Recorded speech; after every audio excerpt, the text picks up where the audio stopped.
This episode is powered by Safety FM.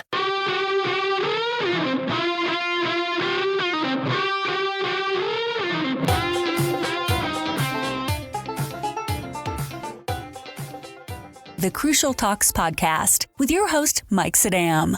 Hello, everyone, and welcome back to the Crucial Talks podcast. I'm your host, Mike Saddam. Now, a lot of you know I've been involved with safety for quite a long time. I've been in aviation safety for decades, been speaking to power plants, gas and petroleum industry, and refineries in the last couple of years. And because of all that, I've also had the chance to read a bunch of books about complex industries, just like the ones I speak to. Now, some of those books were written by a man named Charles Perrault. Of note are Normal Accidents and The Next Catastrophe. Now, they're both great books, but they take a bit of digesting as you read them. It takes some time. It takes some energy. It takes a lot of thought behind them. I mean, I'm decades in, and I still have to reread things to try to understand what's actually being said in the book. And that's why I'm really excited about today's guest, because Chris Clearfield has co-authored a book based on similar concepts. The big difference that I've noticed is it's very readable, easy to understand, and it actually applies to today's world, not just those complex industries. It goes beyond systems like aviation and chemical refineries and into other systems like social media. It's not just about how and why things fail, but it's also about solutions in business and our lives. Now, the book is called Meltdown: Why Our Systems Fail and What We Can Do About It. It really is a great book, fun to read, keeps you engaged, but still maintains its academic integrity. So without further ado, I'd like to welcome Chris Clearfield to the Crucial Talks podcast. How are you doing today, Chris? I'm doing great, Mike, and thanks for that lovely intro. That's exactly what we tried to do, keep people engaged while maintaining our academic integrity. That's a perfect way to put it. Well, you guys hit the mark on that. It really is a great book covering, really deep level thinking about complex systems, but it's really in a simple way that people can understand. And with the stories you put in there, with the case studies, that sort of thing, it really does keep people engaged. So can you give us just a quick rundown on you and what you really think the value of this book is? Yeah, sure. So, the rundown on me also ties into how I came to these ideas and to this book.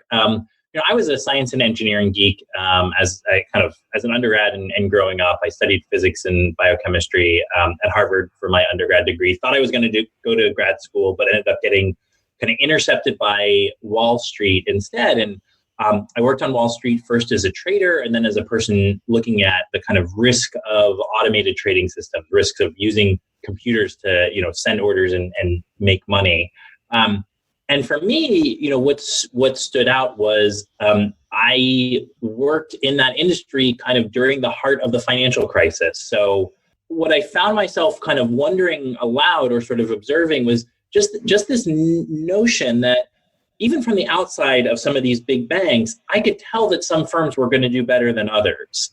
I could tell that the culture of some firms meant that they were going to come through this crisis better than others. And I sort of had that observation, and then I got really skeptical of it. And I said, well, A, can I really tell this?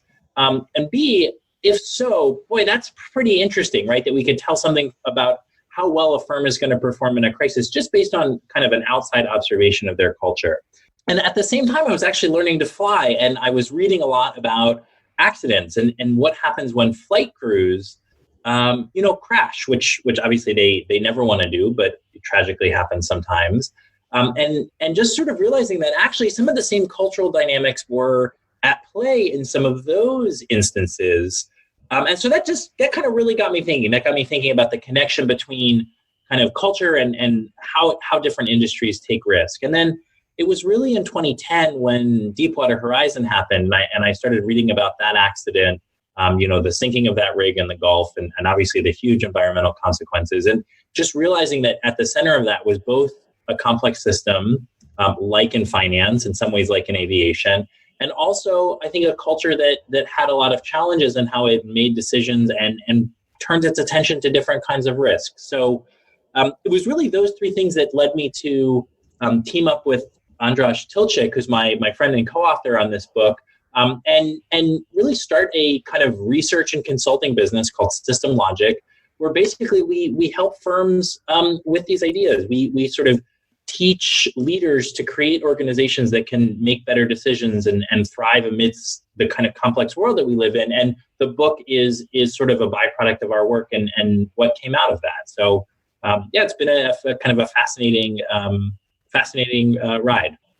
Yeah, and it's pretty interesting what you just said there, because I love that transition you made, because you were on Wall Street where it's about risk. I mean, you have to take risk. Right. I've told people before that anytime we're taking action toward a goal or a mission, risk automatically comes with that. It's how we deal with that risk. But what's interesting, what I love about your background is the fact that you're coming from a place that you're not trying to be. In fact, it's almost a detriment if you're too risk averse, because you're not going to take those steps to make money. But the key is and correct me if I'm wrong here, but all of this is still coming at the end of the bubble bursting and Lehman Brothers and all of that stuff happening. Deepwater Horizon, which is really an interesting case study on its own. I actually had a chance to meet Mike Williams at one of the conferences I was speaking at, talk to him, and talking directly with Mike Williams really pinpoints the fact that you're right. It was a complex system, but also had a culture with challenges. Yeah. So all of that being said, the difference in how we perceive and look at risk, depending upon if you actually want people to take risk, like entrepreneurs and financial folks and stuff like that, to the other side of the coin where you want to maybe try to pull or rein people in from risk, it really shows me, and your focus on culture does the same thing.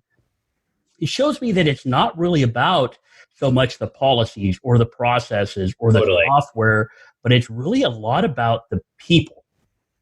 I totally agree. And I think that, the way I think about it is, one of the ways I describe what we do is we help leaders figure out ways to manage the risks that actually can't be controlled by a policy or a rule or a procedure, right? These are the risks that come from two things. They come from complexity, and as you said, they come from people trying to execute what is ultimately their core strategy, whether that's a public service organization providing services to the public, or it's a business expanding in a new market. And so I think we think about risk as you said it, the sort of natural consequence of whatever the strategy is. Now, there are other kinds of risk, right? There are risks that you can solve with a rule and a procedure, and there are firms that are really good at developing systems to help you do that. But I think for me personally, I'm much more interested in, and our sweet spot is sort of these risks that arise from the business itself, these risks that arise from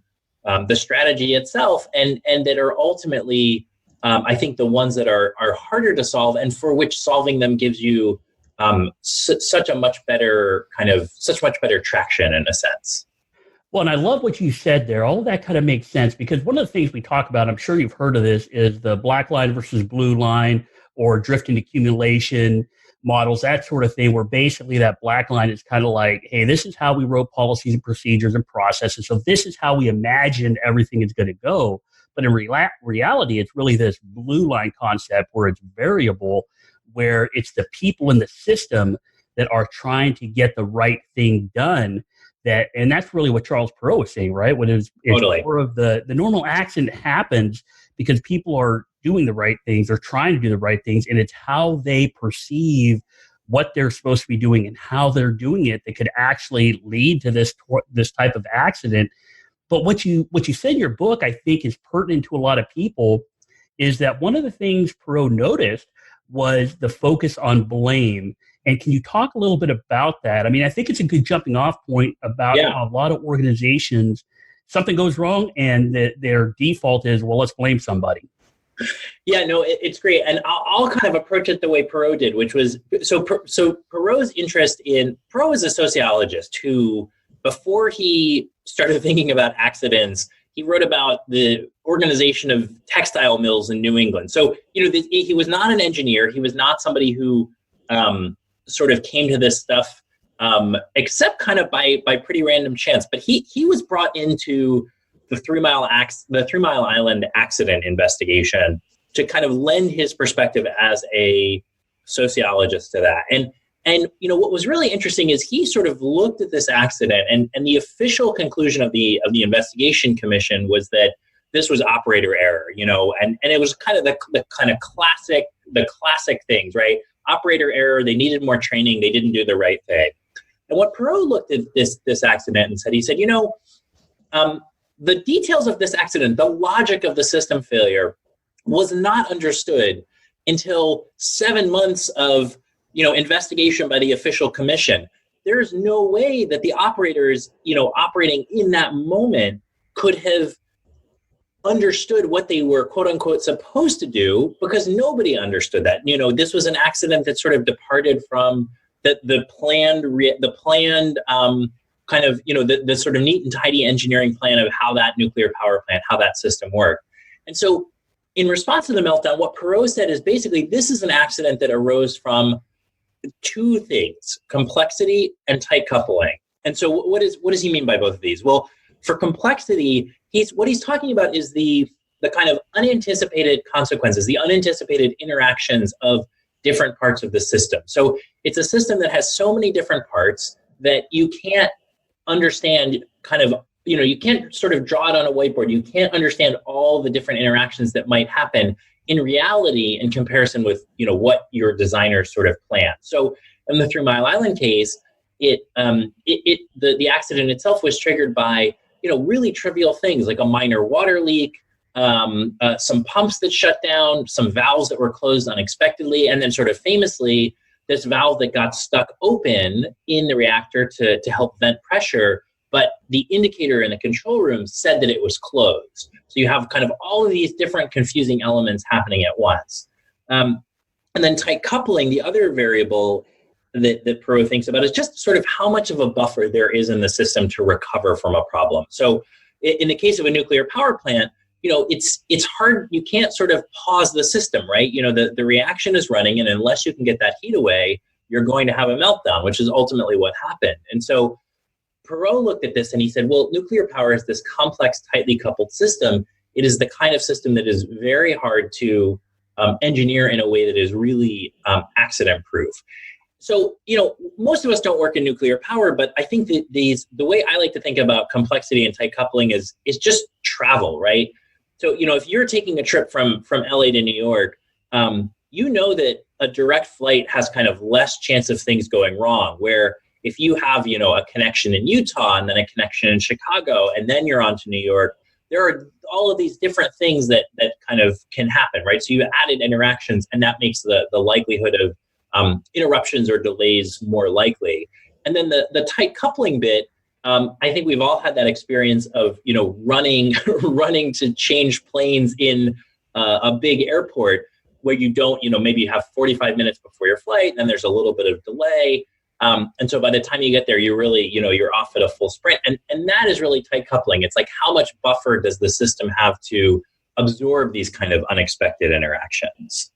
No, I think I love the way you put that. I mean, because somebody like me, I'm in California.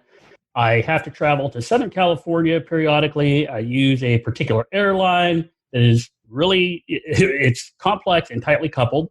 And I tell people, I said, hey, if you're going to fly back in the afternoon on that airline, you're probably going to get delayed out of that airport. And why is that? It's not because really that airport or the airplane they want to use at the time, but something has happened earlier in the day, and now at 5:30 at night, it doesn't work out. Yeah, exactly. Yep, totally. So I think it's a great way to kind of talk about complexity and tight coupling, because I say those terms all the time, and it makes sense to me. But I know there's folks out there that say, okay, airlines are tightly coupled and complex. I get it. Chemical refineries, nuclear power plants, I get all that. And even in your book, you talk about kind of like old style dams versus like new dams and that sort of thing. But what about some people that are kind of thinking, okay, well, how does this really apply to me? Because do we see this in something like social media or marketing or anything like that?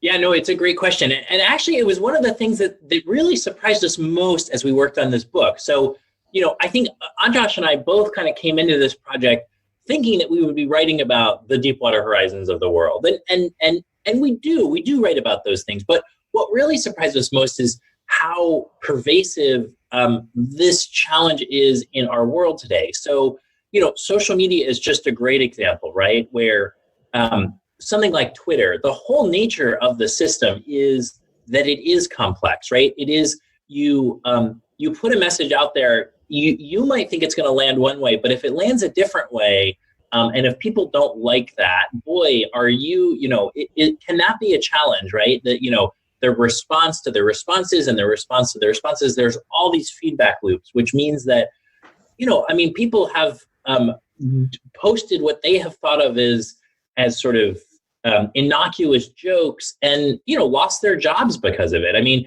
So you have this kind of crazy level of interactivity and complexity that we just is really new in our world in many ways. And then the tight coupling bit is there too, in the sense that, once you put a message out there, you can't take it back, and the system evolves very, very quickly. And even if you do respond, or even if you want to post some kind of retraction or apologize, that's not going to get picked up in the same way. So you really do have this system that's very sensitive. And I think, back to your question earlier about blame, I think it's a really good question. And one of the things that we really focus on in the book is we focus on solutions, right? The solutions are all about what leaders can do to create organizations that can, make better decisions in the complex world, right?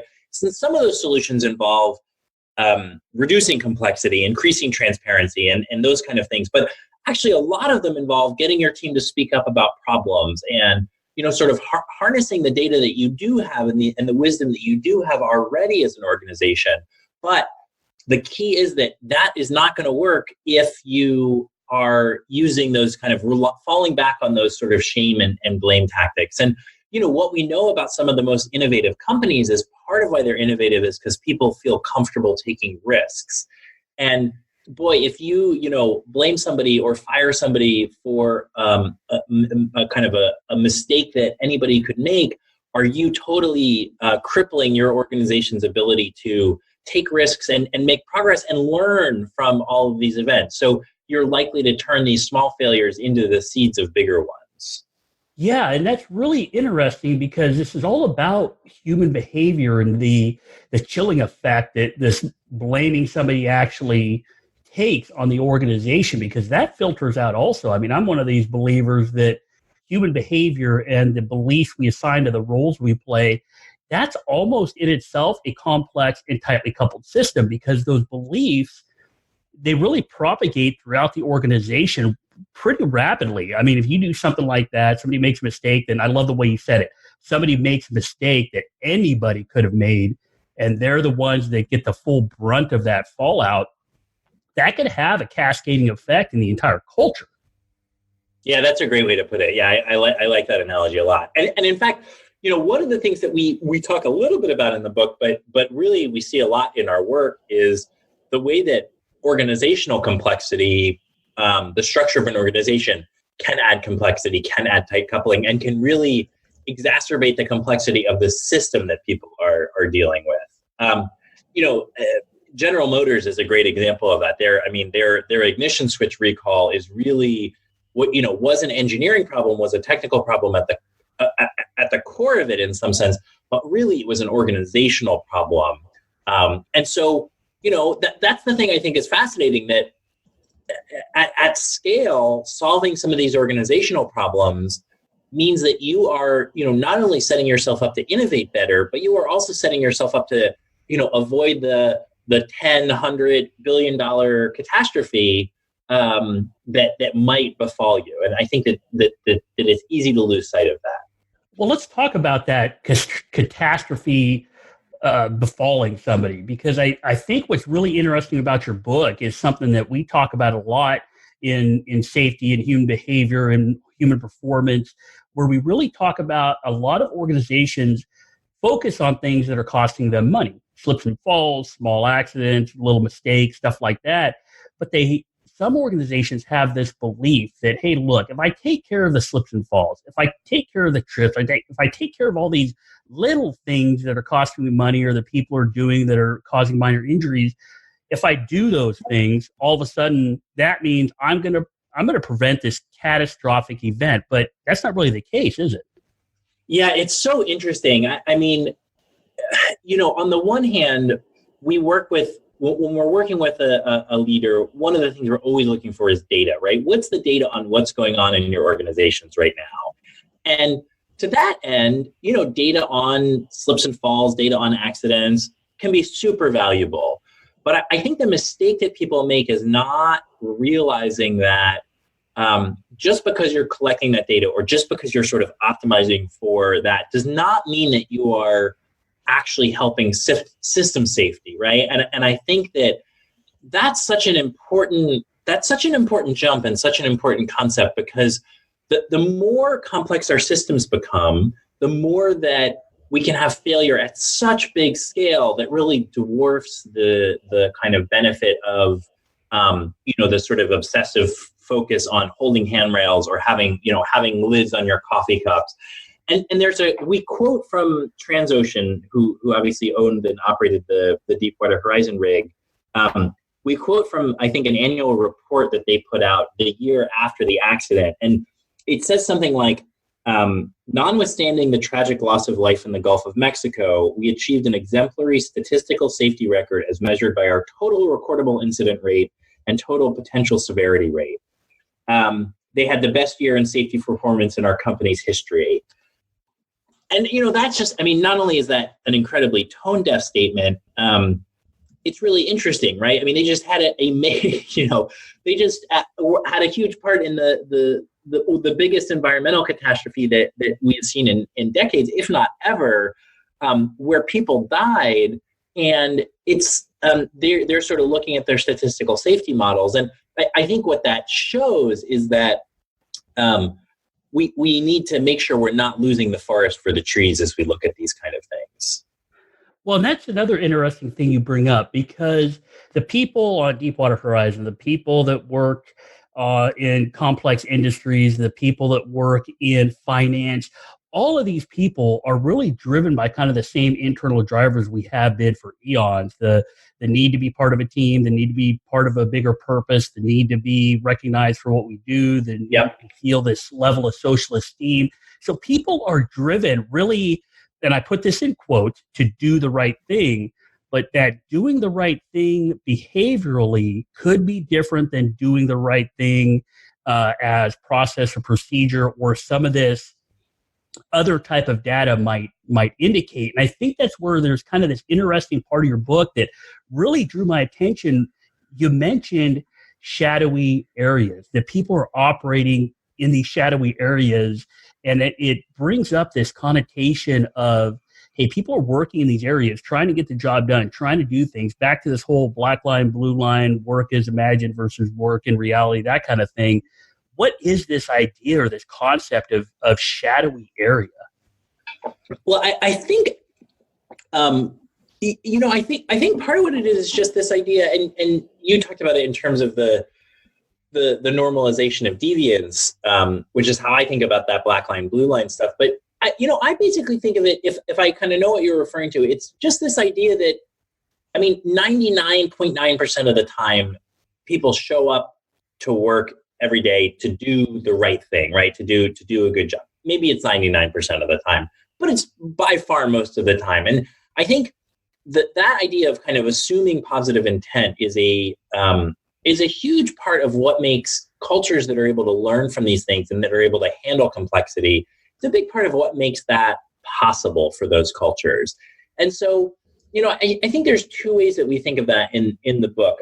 One way is just recognizing that we humans are, as you said, we're motivated by these things, mastery, autonomy. Dan Pink's book Drive is really great. If your listeners haven't read it, they should definitely check it out. After Meltdown, of course, but it's really good to sort of see how teams can be motivated by, I think the way I think about it is the kind of the structure around them or the kind of culture around them and what that culture allows them to do, how it allows them to innovate. So I think that part of what I think is fascinating is just this, that even showing up and showing up every day to do the right thing, we can make mistakes, right? So one of the ways I think about that is, trying to build our systems to be, not depend on the kind of perfect response from imperfect humans. And, we see this especially when we're building technology systems that people interact with. So I think the most recent example of this is really the Boeing 737 MAX crashes, where Boeing engineers added a safety system. And, in first principle, that seems like a great idea, right? I mean, you add a safety system, you get, you think you get more safety, but I think what they didn't take fully into account is the complexity that caused. And I think part of why they didn't take that into account is because they looked around and they said, well, the people flying this are these incredibly well-trained flight crews. This is very similar to all of these other things they already know how to deal with. If this happens, they'll just be able to deal with it. There's a problem with the system, they'll just be able to deal with it. But what I think that they didn't take into account is the way that being startled affects people, and the way that, humans, just like at Deepwater Horizon, don't always understand the kind of immediate right action in that way. Well, and I think that's an interesting point, that try to relate that to this idea of shadowy areas, because that shadowy area really is that deviation, or that, even deviation sounds very negative, but it's really not negative. When I think of shadowy areas, I think of the condition of the human being. The human being in our systems really is what lends our systems, our companies, our corporations, whatever it happens to be, even our teams, the people in those shadowy areas, really, to me, that's where we get our flexibility, we get our adaptability, and that's really where success comes from. But what I'm seeing, and what I've kind of been realizing from reading books like yours, is the fact that the path that we take, or the decisions we make as human beings that get us to success, could also get us to these catastrophic failures. Yeah, totally. And I think that's a good way to put it. And I think that it's really interesting, of flexibility and being comfortable with ambiguity, I think, is a huge part of what what creates teams that are able to innovate, and teams that are able to handle these kind of catastrophes. But I think both of those, or avoid these kind of sort of big system challenges. But I think one of the things I go back to is just that how much this requires, I would say almost, this culture of blamelessness that we've been talking about, and a culture of curiosity from a leadership perspective, right? So one of the examples in the book that I still kind of find it pretty incredible is Target's expansion into Canada. So, here you have this super sophisticated U.S. retailer, hundreds of stores, worth billions of dollars, and obviously very, very sharp and capable people. So they go to expand into Canada, and the way they do it is they buy a bunch of leases, right? So they basically are put in a situation where very quickly they have to open on the order of 100, 150 stores. So you can already kind of start to see some of these elements come into play, right? So they've got tight deadlines. So they've ratcheted up their system from a tight coupling perspective. And then it turns out that they have to roll out this whole new supply chain network, this whole new inventory management system to kind of manage the business. So here you have this, big strategic expansion, very high stakes, very capable people, very capable teams. But you've got complexity in terms of all the potential interactions, and you've got tight coupling in terms of this timetable that they have. And one of the things that I think is really interesting is when we talked with people who were involved in this, and you can look at the kind of literature of what's public online, or what's been reported, I should say. It's really interesting because it's very clear that the leadership was given a rosier picture of what was going on than maybe they could have been. And you look at that and you say, well, I mean, it seems like they wanted things to be perfect, and so that's the reports that they got. So that is to say that this comfort with ambiguity, it really only comes when people are comfortable sharing the truth. And I was at a company the other day, and one of the values they had on the wall was something like, we expect our partners, by partners they mean employees, we expect our partners to be willing to have the courage to speak up when they see something wrong. And I sort of looked at it and I thought, and I said this with the person I was meeting. I said, that's actually kind of wrong. Like, you don't want to put the courage on the sort of partner, the employee. You need to put the courage. It's the courage that the managers need to listen, right? Because so often, and we write about in the book power and power cues and things like that. But so often, when we hear something that dissents from our view of the world, we view that as a threat. And that's a very natural human thing. And I think what really effective organizations are able to do is they're able to overcome that and shift that to their leaders are able to shift that and operate from this kind of curiosity mindset. Yeah, I think that curiosity mindset and really that story just told, it really is going back to what do we need as people? How are we programmed? How have we been programmed forever? And it seems to me that it really comes down to if we have an open, honest, trusting relationship within our organization, that organization really, we look at that as an in-group, as a social in-group, a group that we are part of. That doesn't mean everything has to be rosy. It doesn't mean everything, we're Pollyannas and everything is great. What it really seems like it means is that if we have that level of trust, you protect me, I protect you, we protect this bigger purpose we serve, whether that's a company or your teammate or whatever it happens to be. If you have those things as part of your character, part of your value system, part of your belief system, when you're fulfilling those roles in that organization, it seems like that curiosity is really beneficial because if you do have bad news to give, people within it, because of the strong in-group relationships, don't view you as an out-group. They view you as part of their team, part of their tribe, so they can take that information in. And so instead really of focusing internally on protecting yourselves from each other and that sort of thing, it seems like what you're saying is you can actually turn this knowledge into a beneficial thing because people can now focus their energy outside and turn maybe some of those negatives into opportunities because they really trust each other.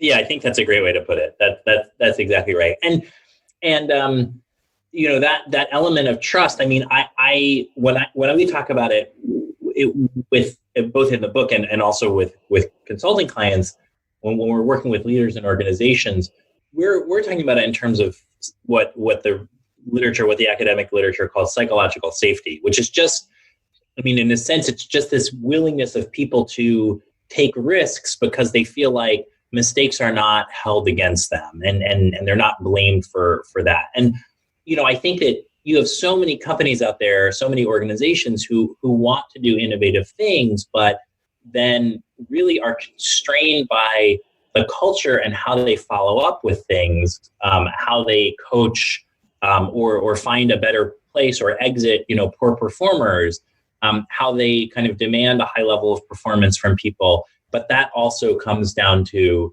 the comfort that people have for taking risks. And the good news is that, that's something that can be changed and can be improved and increased. Well, and so how do we actually do that? I mean, I love everything you're saying because it really goes back to what I love about this concept in your book about the shadowy areas, because that's where these conversations are happening. That's where these interactions are happening between people. That's where the true culture exists, is not in the bright line of the policies and procedures and work as imagined, but it's more in this more messier, more vague, shadowy area where people are operating to get the job done. So we know we can change that, right? Any human behavior can be changed if we apply things in the right way. So I know this is more beneficial. Your book is more beneficial than just to chemical plants or to aviation or to some of these, complex, dangerous industries, oil platforms, that sort of thing. It is really beneficial in other areas, in other businesses, and in life. So how are you actually helping these things take root in some of these organizations? What are you doing out there that's helping these companies realize it and maybe shift their culture a little bit to this different mindset? Yeah, it's a great question. So, I mean, when we come into an organization, we'll usually come in at a fairly high level because that's really where these ideas have to start so that they can be made effective throughout the organization. So we'll come in at, with senior managers, we'll come in with sort of VPs at the C-suite, that sort of level. And really, to be quite honest, we start by teaching, right? And we teach in a way that is engaging and draws on, case studies, both from the book and from other places, but then also sort of immediately connects back to the work that people are doing, whether they're in an oil company or a technology firm or in finance, or I'm headed to a hospital next week to do some just teaching around these ideas.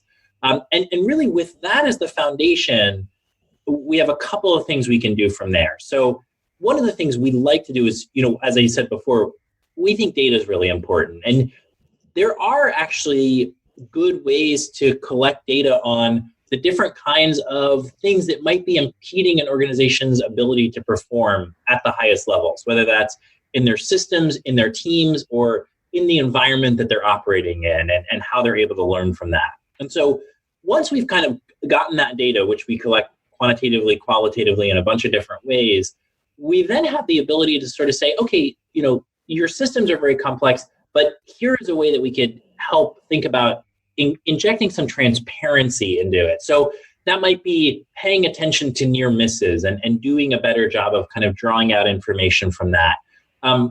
It may be, learning from things that actually have failed and kind of feeding that back into the organization and practices. Or it may be certain team dynamics around psychological safety and engagement. And then understanding that, there are real things that we can do to kind of, as you said, shift behaviors. So I like to think about psychological safety as one of these. So dissent is so important in an organization. And so one of the things we can do is work with managers on how, helping them shift to that curiosity mindset, away from that mindset that is about being right or about having their vision. We actually have some cool tools that let people crowdsource the way that they are voting on priorities or different kinds of decisions. So we use this sort of distributed voting mechanism, and we'll often use it, as we facilitate a meeting, to kind of draw the input in a way that is not focused on just who the most vocal people in the room are, but really gets the whole wisdom of the crowd involved. So, through coaching and through some specific behavioral changes, and also through some kind of neat uses of technology, we can open up an organization and kind of get better outcomes from these things. There's two other things that I think are worth mentioning in this way.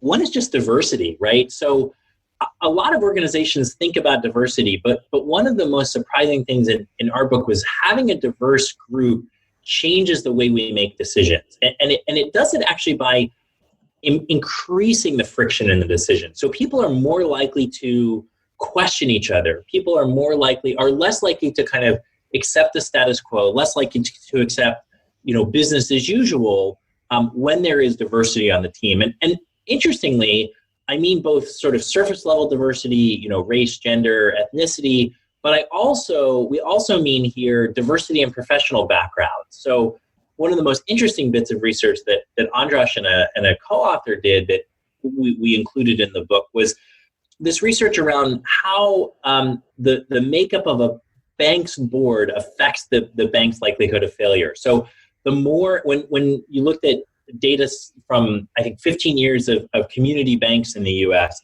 it turns out that the more bankers a bank had on their board, the more likely they were to fail.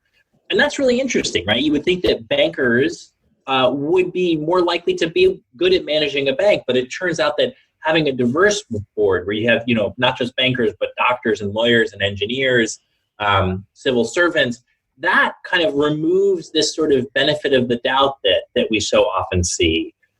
So people are more likely to question, and nobody feels stupid saying, I don't understand this, because it's very explicit that that's not their area. So that's a practice that organizations can build into the way they make decisions, build into the way they bring together interdisciplinary teams to really stop making these simplifying assumptions. And then finally, the other practice that I think is related to that is just this idea of outsiders. So we can very often, in an organization that's kind of closed off, they will like to remain insular so that their decisions aren't challenged. But one of the things we know is that outsiders really inject a really powerful way of kind of, again, sort of questioning underlying assumptions and getting people to better outcomes and better decisions. And actually, one of my favorite things I got to do for the research for the book was I went down to Jet Propulsion Labs in Pasadena, and I spent a day with the JPL engineers, just kind of talking with them about the way that they structured their decision making on these, very, very high stakes, risky projects of, shooting spacecraft to Mars and things like that. And what was incredible about it was that they really have this kind of way of, not in a bureaucratic way, but they have this way of separating the way that they think about risk taking from the way that they think about the production pressures of, doing great science and things like that. And by kind of incorporating these outsiders within, they end up with this ability to raise and solve these big, thorny engineering risk problems, which was really, really cool to see. No, I think that's a great place to kind of leave off, because both of these things, these behavioral changes, how you use them in organizations, how you're helping people understand them, it really comes down to, again, a perception shift, a change of lens for people, because it sounds like what you're saying with diversity, what you're saying about incorporating outsiders, it's really about not looking at people, again, back to the blame. We're not looking at people as, hey, you're the problem, you're what we have to solve, you're the ones causing all the issues. We're putting on a different lens now and shifting that to, hey, you're the ones that can help us solve these big, thorny problems. You're the ones that can bring in a different view.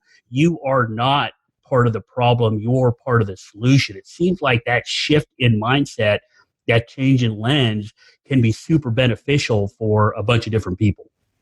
Yeah, no, I think that's exactly right. And one of the things that's interesting, I just think more broadly, the bank example is actually the board of directors example that I just talked about is actually a really good example of this, in that those banks with more bankers on their board tended to fail more, but only when they were operating in complex and competitive environments. So when there was a lot of competition, and when they had to do, as a result, they had to tend to deal with sort of riskier products. And what I think is really interesting about that, and in the book we sort of reflect on this at the end, that we really are entering this golden age of meltdowns as we think about it, where our complexity has increased, our technology has increased, it's sort of penetrated every facet of our life. And more we are operating in these systems that are complex and tightly coupled, whether that is a big technology system like oil refining and aviation, or just something like even expanding a retail business in another area. So what I think is fascinating is that we have all of these tools now, but they have not all been brought online. And these are simple tools like listening to voices of concern, but that doesn't mean they're easy. And I think that we now have the capability to use this kind of collection of sort of data-driven ways of operating that involve really being sensitive to the way as our organizations work and looking at data and really, as we've talked about, bringing that curiosity mindset to things. And that can dramatically change how we are able to innovate, how we're able to make better decisions, how we're able to thrive amidst the complexity of the modern world. And really how senior leaders can get their arms around the real things that are affecting their business, because business as usual just doesn't work anymore as we see it. Well, and I think that's a great kind of concept to leave us off on, just because it really recognizes that we do have more complexity, that our complex systems are rapidly changing and becoming more complex, more tightly coupled. But the part that you're helping people deal with is that human part of working within those complex, tightly coupled systems. So if people want more information about you, if they want to contact you, if they need more information about the book or need some help with some of this stuff, how do they get in touch with you? How do they get more information? Yeah, the best place to start is just chrisclearfield.com. So if you go there, that has links to the book. It has links to speaking, and also links to the consulting work that we do. So that's a great place to start. Awesome. Well, I'll put a link to that in the show notes. And Chris, thanks a lot for coming on. I've been wanting to talk to you for a while. I know you're a busy guy. I really appreciate you coming on because what you're talking about is just so important to everything we're dealing with today and what we're going to be dealing with in the future. So really, thank you very much for taking the time out to talk to us. Yeah, thanks, Mike. It was my pleasure. I'm really excited we got a chance to chat. Well, and everybody out there listening, thanks to you also for listening. Please share the podcast, review it, share it with your friends so they can get some benefits just like this conversation we had with Chris. And if you need anything from me, if you need to connect with me, please visit me at crucialtalks.com or via email, LinkedIn, Facebook, Twitter, whatever works for you. I'm here for you. Everybody out there, have a great week. And remember, if we want to understand behavior, we need to understand what drives people. Please review, share, and subscribe to the Crucial Talks podcast. Visit crucialtalks.com.